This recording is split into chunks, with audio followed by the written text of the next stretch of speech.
Shalom, Tuhan berkati kita semua. Saudara-saudara yang dikasihi Tuhan Yesus, tiba saatnya kita akan masuk dalam kebaktian rumah tangga. Ini menjadi suatu kebahagiaan karena lewat ibadah ini kami percaya Tuhan memberkati kita semua. Saudara, mari sebelumnya kita bersaat teduh sejenak.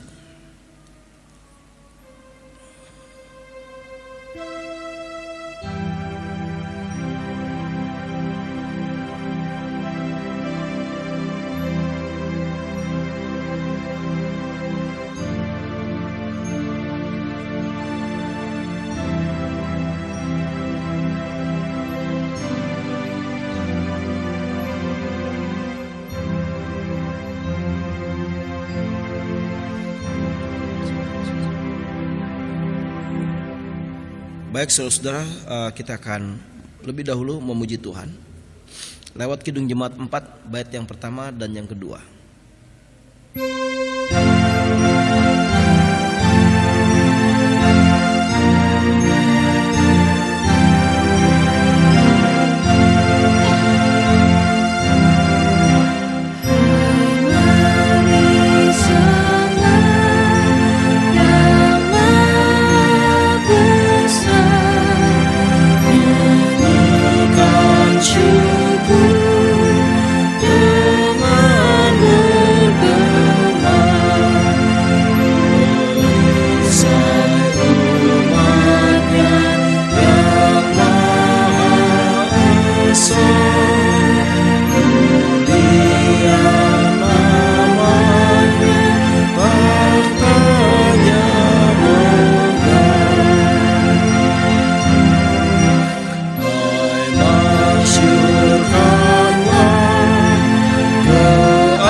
Kita berdoa saudara. Terpuji Bapa, Yesus dan Roh Kudus yang hari ini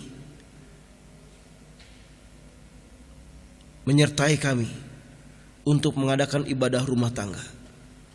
Biar ya Tuhan, ibadah rumah tangga pada malam hari ini bagi GKO Kristus Raja terjadi dalam kuasa Allah Bapa, Allah Anak dan Allah Roh Kudus. Haleluya, amin. Kita akan mendengarkan firman Tuhan. Kita memuji Tuhan lagi dari Kidung Jemaat 14 bait yang pertama dan yang ketiga.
Saudara, kita berdoa. Bapa, Tuhan Yesus dan Roh Kudus, kami akan membaca firman-Mu, merenungkannya, dan urapi kami untuk jadi pelaku firman.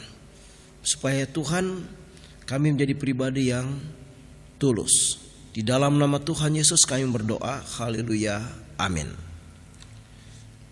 Saudara-saudara, kita buka Kisah Rasul 5 ayat 1 sampai 11.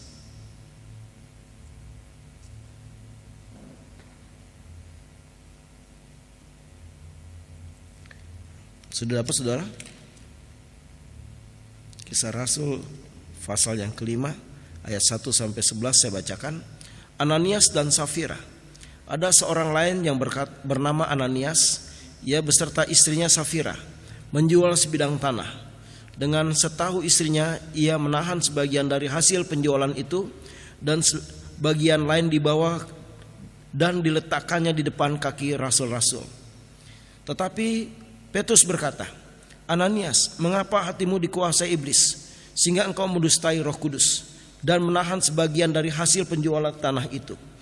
Selama tanah itu tidak dijual, bukankah itu tetap kepunyaanmu? Dan setelah dijual, bukankah hasilnya itu tetap dalam kuasamu? Mengapa engkau merencanakan perbuatan itu dalam hatimu? Engkau bukan mendustai Allah, tetapi engkau bukan mendustai manusia, tetapi engkau mendustai Allah."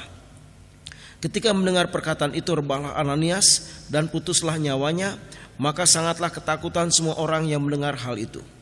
Lalu datanglah beberapa orang muda, mereka mengapani mayat itu, mengusungnya keluar dan pergi menguburnya. Kira-kira 3 jam kemudian masuklah istri Ananias, tetapi ia tidak tahu apa yang telah terjadi. Kata Petrus kepadanya, "Katakanlah kepadaku, dengan harga sekiankah tanah itu kamu jual?" Jawab perempuan itu, "Betul, sekian." Kata Petrus, "Mengapa kamu berdua sepakat untuk mencobai Roh Tuhan? Lihatlah, orang-orang yang baru mengubur suamimu berdiri di depan pintu, dan mereka akan mengusung engkau juga keluar." Lalu rebahlah perempuan itu seketika itu juga di depan kaki Petrus, dan putuslah nyawanya.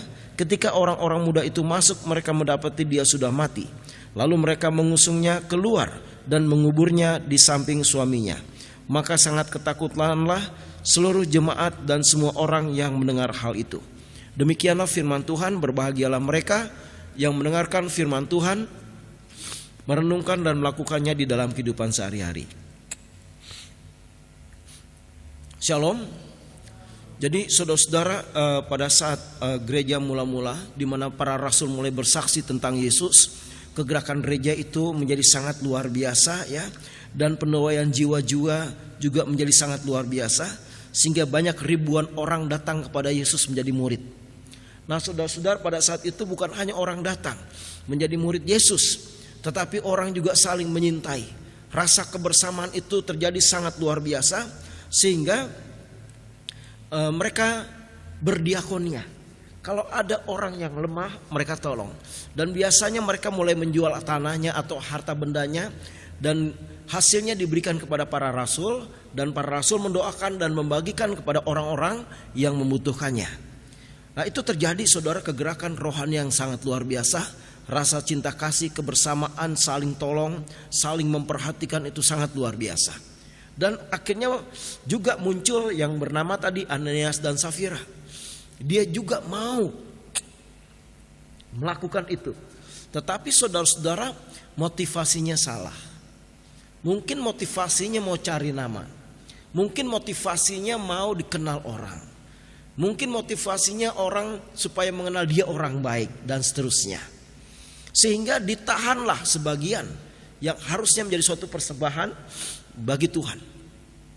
Dan waktu Ananias, saudara-saudara, datang, Petrus mulai bertanya, ya, "Ananias, mengapa hatimu dikuasai oleh iblis sehingga engkau mendustai Roh Kudus?" Karena saudara-saudara, Petrus mengetahui bahwa sebagian ditahan oleh Ananias. Dan Petrus katakan, "Engkau bukan mendustai manusia, tetapi engkau mendustai Allah." Nah, saudara-saudara, pada saat itu rebahlah Ananias dan dikuburkan. Dan 3 jam kemudian datanglah istrinya, ditanya oleh Petrus, "Katakanlah kepadaku, dengan harga sekiankah tanah itu kamu jual?" Jawab perempuan itu, "Betul, sekian." Kata Petrus, "Mengapa kamu berdua bersepakat untuk mencobai Roh Tuhan? Lihat, orang yang baru mengubur suamimu berdiri di depan pintu, dan mereka akan mengusung engkau juga keluar." Dan akhirnya perempuan ini juga mati, rebah, dan dikuburkan di sisi suaminya. Nah, saudara-saudara yang dikasihi Tuhan Yesus Kristus, justru ketidaktulusan itu berdampak pada hal yang tidak baik. Ya, kalau tidak mau kasih persembahan, nggak usah, nggak apa-apa. Maka Petrus katakan, kalau itu tidak dijual, itu tetap milikmu. Kalau itu dijual juga, itu milikmu juga. Ya, atau sebenarnya Ananias bilang dengan terus terang, Petrus ini uangnya sekian, Rasul, saya mau pakai sekian, saya persembahkan sekian. Bagaimana pendapat Rasul? Itu mungkin lebih baik ya. Jangan dikatakan sekian padahal tidak sekian. Nah, baik saudara-saudara, dan akhirnya berdampak sangat buruk. Hal seperti ini bisa saya katakan adalah pelayan-pelayan palsu. Hatinya tidak tulus, tidak apa adanya, banyak trik, ya, banyak ya intrik-intrik lah ya, supaya dia mendapat nama. Dan di gereja itu seringkali terjadi, ya. Tapi bukan GKO Kristus Raja. Banyak gereja yang seperti itu, ya. Orang memberi supaya kelihatan kekayaannya, supaya terkenal dan sebagainya. Nggak perlu saudara, karena persembahan kita untuk Tuhan, ya. Maka saudara, di dalam pelayanan, di dalam persembahan, di dalam apapun juga, kita harus punya hati yang bersih, ya. Saya akan membacakan saudara beberapa ayat tentang hati yang tulus atau hati yang bersih. 1 Raja-Raja 9, 1 Raja-Raja pasal yang ke-9, ayat yang ke-4 dan ke-5.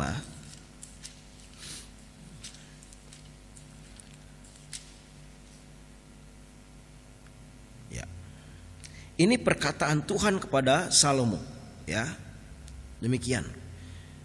Mengenai engkau, jika engkau hidup di hadapanku seperti Daud ayahmu, dengan tulus hati dan dengan benar, dan berbuat sesuai dengan segala yang kuperintahkan kepadamu, dan jika engkau tetap mengikuti segala ketetapan dan peraturanku, maka aku akan meneguhkan tahtamu, tahta kerajaanmu atas Israel untuk selama-lamanya, seperti yang telah kujanjikan kepada Daud ayahmu, dengan berkata, keturunanmu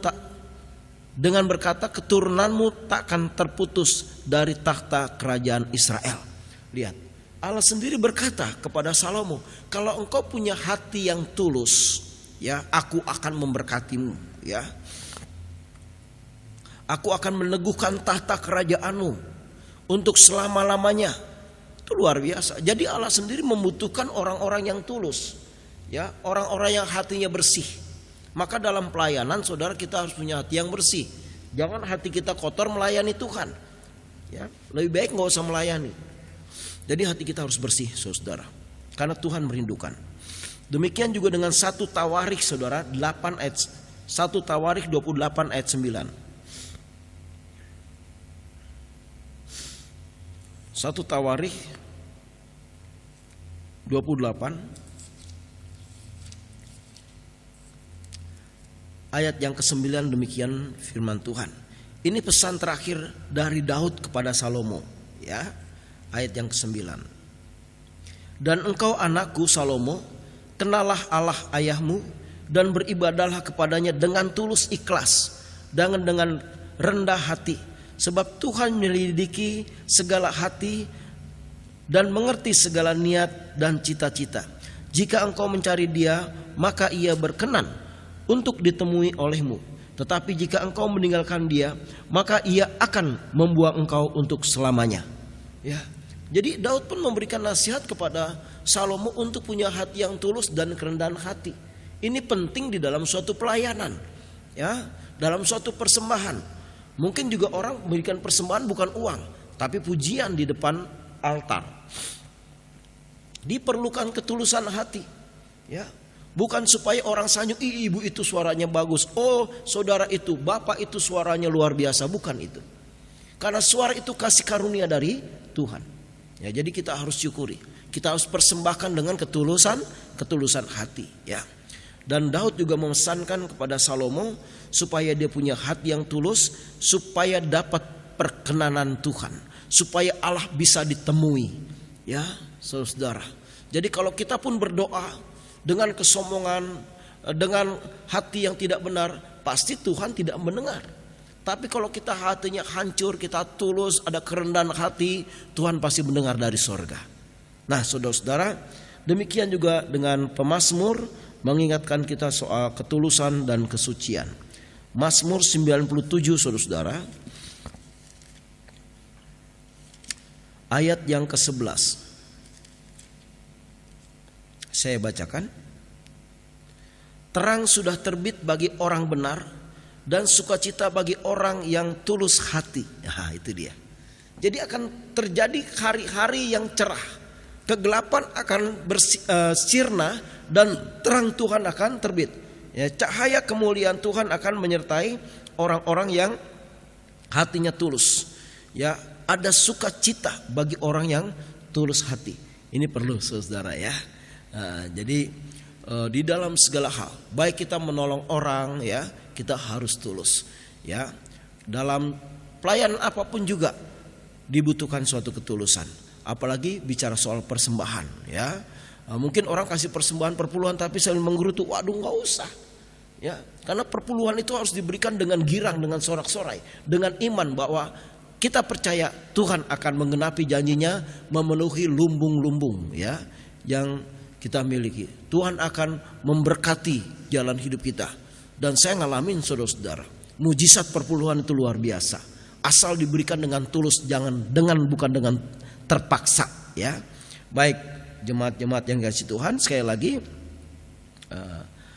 saya juga mencatat di sini saudara ada Mazmur 73 saudara-saudara, saya akan bacakan. Mazmur 73 ayat yang ke-1. Demikian firman Tuhan. Sesungguhnya Allah itu baik bagi mereka yang tulus hatinya, bagi mereka yang bersih hatinya. Jadi Allah itu baik. Kalau hati kita bersih, hati kita tulus, hati kita enggak neko-neko, hati kita enggak macam-macam saudara ya. Lurus-lurus saja. Tuhan baik. Karena hati Tuhan tulus, karena hati Tuhan baik, karena hati Tuhan bersih. Kalau kita seperti Tuhan, pasti Tuhan berkati. Ya. Jadi marilah kita tulus di hadapan Allah sekali lagi dalam doa, dalam persembahan, dalam pelayanan, dalam menolong orang, di dalam segala hal kita harus tulus. Kita berikan itu sebagai suatu ibadah, sebagai syukur kita kepada Tuhan. Tuhan memberkati. Amin.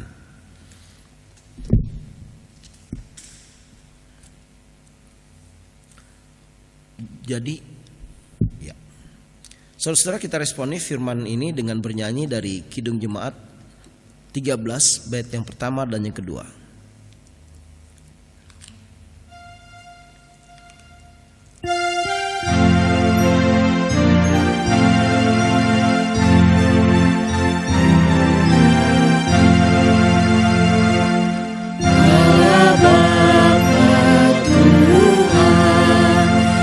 Dimuliakanlah nama-Mu, Bapa Tuhan, dimuliakanlah nama-Mu. Langit bumi ciptaan-Mu, kami pun anak-anak-Mu. Datanglah dengan kasih-Mu, Yesus Kristus Tuhan, yang membawa keselamatan. Yesus Kristus Tuhan, yang membawa keselamatan. Lahir dalam dunia ini, tapi bangkit lagi. Kaulah juru selamat kami. Kita berdoa. Bapa Tuhan Yesus dan Roh Kudus, jamah kami, berikan kami hati yang bersih, hati yang tulus, hati yang penuh dengan kerendahannya Bapa, supaya Tuhan kami boleh dapat perkenanan Tuhan, doa kami boleh didengar oleh Tuhan, dan kami bisa memberikan yang terbaik kepada Tuhan. Tuhan, Kau berkati seluruh majelis dan jemaat GKO Kristus Raja untuk takut akan Tuhan, dengar-dengaran akan firman Tuhan, dan jadi pelaku firman Tuhan. Berkati ya Tuhan kerohanian mereka, perekonomian mereka, anak-anak mereka, suami mereka, istri mereka, dan juga kesehatan mereka, masa depan mereka, semua Engkau berkati. Hamba berdoa supaya di GKO Kristus Raja banyak penyembah, banyak pendoa syafaat ya Allah. Karena kami percaya gereja yang hidup, gereja yang akan dipenuhi oleh penyembah dan pendoa-pendoa. Terima kasih Bapa. Bapa berkati organis song leader dan juga kameramen. Semua Engkau berkati yang sudah melayani. Terima kasih Bapa. Bapa, kami juga berdoa untuk pos pelayanan Bali. Engkau berkati supaya makin bertumbuh, makin kuat dengan Tuhan untuk terus mencari jiwa-jiwa. Kami berdoa juga ya Tuhan untuk sinode, supaya sinode terus mengalami ketulusan, shalomnya Tuhan, kuasanya Tuhan. Terima kasih. Kami berdoa untuk Indonesia bebaskan dari COVID-19. Dan Tuhan, kami juga berdoa untuk perekonomian gereja, perekonomian jemaat Engkau berkati.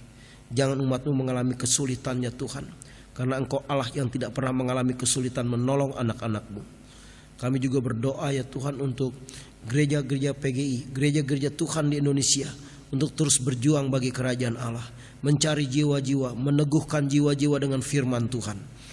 Dan Tuhan, kami berdoa juga untuk doa pagi ya Tuhan, supaya setiap jemaat-Mu boleh hadir. Demikian kebaktian-kebaktian yang melalui rekaman, baik itu kebaktian rumah tangga, kebaktian minggu, kebaktian sekolah minggu, kebaktian pemuda, semuanya Engkau berkati.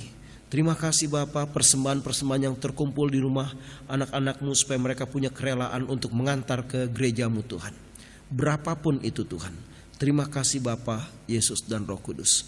Dan Tuhan, kami berdoa untuk jemaat-jemaat Tuhan yang sakit Engkau sembuhkan. Terima kasih Bapa, Engkau tilik mereka satu persatu dan pulihkan mereka. Demikian juga ya Tuhan, kami juga berdoa untuk koster ya Tuhan, maupun juga admin, semua Engkau berkati. Ini doa kami ya Bapa, yang kami sempurnakan dengan doa Bapa kami. Bapa kami yang di surga, dikuduskanlah nama-Mu, datanglah kerajaan-Mu, jadilah kehendak-Mu di bumi seperti di surga.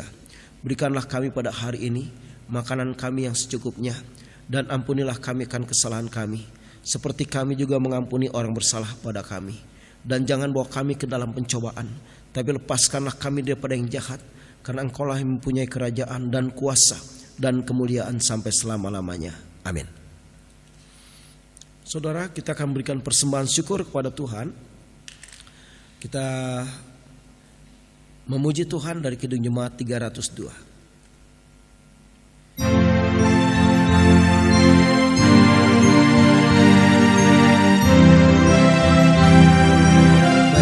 Dan yang kedua, beri persembahan pada Tuhanku, sambil puji Yesus Juru Selamatku, dengan sekalian, dengan sukaria beri padamu, dan merasa kaya dalam Tuhanku. kita berdoa. Bapa, tangan-tangan anak-Mu sudah memberikan persembahan, berapapun itu Tuhan Kau berkati, karena mereka merespon kasih, kebaikan Tuhan dan kuasa Tuhan dengan menyembah Tuhan lewat keuangan mereka. Kembalikan kepada mereka berlipat-lipat kali ganda, mampukan mereka untuk membawanya ke bait-Mu yang kudus. Di dalam nama Tuhan Yesus, haleluya, amin. Kita akhiri ibadah ini saudara dengan kita memuji Tuhan dari Kidung Jemaat 34. Bait yang pertama.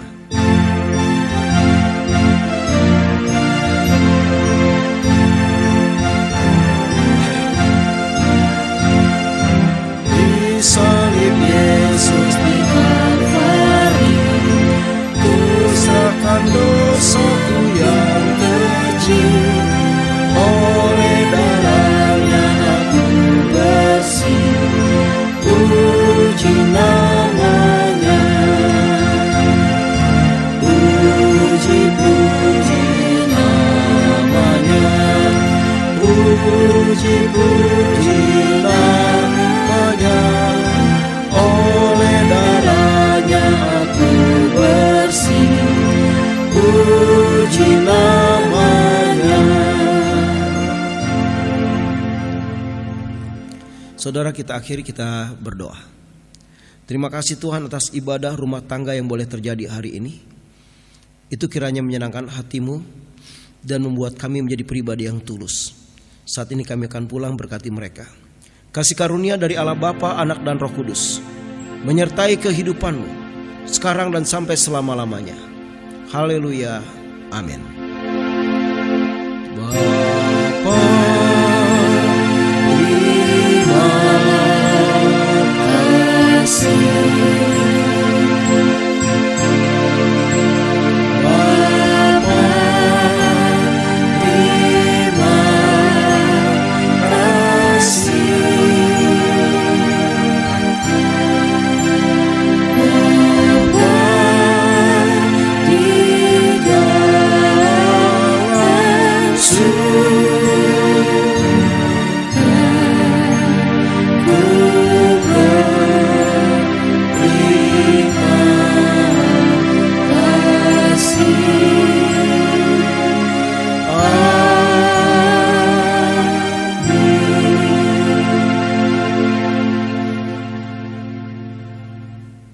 Shalom, Tuhan berkati kita semua. Jadilah pribadi yang tulus.